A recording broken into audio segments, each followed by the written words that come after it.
ইউক্রেনের রাশিয়ার পূর্ণমাত্রার আগ্রাসনের চতুর্থ বার্ষিকী সামনে রেখে যুক্তরাষ্ট্রের ওয়াশিংটন ডিসিতে বিশাল বিক্ষোভ সমাবেশ করেছে ইউক্রেন সমর্থকরা। শনিবার লিঙ্কন মেমোরিয়ালের সামনে আয়োজিত এক র্যালিতে অংশ নেন বিভিন্ন সংগঠনের প্রতিনিধি ও শত শত সাধারণ মানুষ। ইউক্রেনের রুশ আগ্রাসনের চতুর্থ বার্ষিকী সামনে রেখে শনিবার ওয়াশিংটন ডিসিতে বিক্ষোভ সমাবেশে যোগ দিয়েছেন ইউক্রেনের সমর্থকরা। লিঙ্কন মেমোরিয়ালের কাছে আয়োজিত শোভাযাত্রায় অংশ নেন বিভিন্ন সংগঠনের প্রতিনিধিরা। বিক্ষোভকারীরা যুক্তরাষ্ট্রের কাছে ইউক্রেনের জন্য অস্ত্র ও অর্থনৈতিক সহায়তার দাবি জানান। 4 বছর পরও আমরা সেই একই দাবি জানাচ্ছি।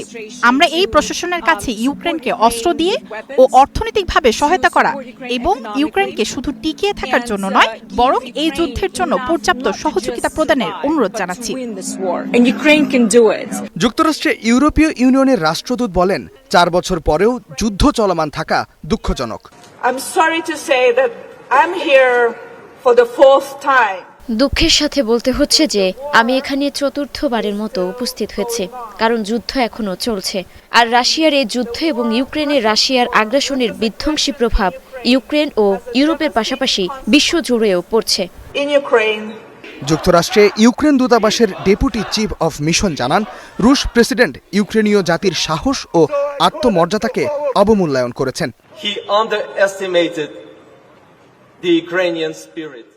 পুতিন ইউক্রেনীয়দের মনোবলকে অবমূল্যায়ন করেছেন। এমন এক জাতির মনোবল যারা অত্যন্ত সাহসী এবং যাদের মর্যাদাকে পুতিন বা অন্য কেউ দমন করতে পারবে না।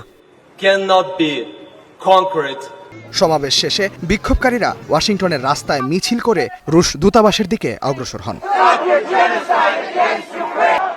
24 ফেব্রুয়ারি রুশ ইউক্রেন যুদ্ধের 4 বছর পূর্ণ হচ্ছে।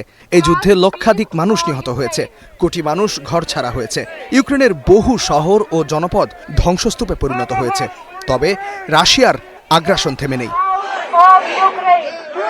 ইস্তেহাদুল মাহমুদ, স্টার নিউজ।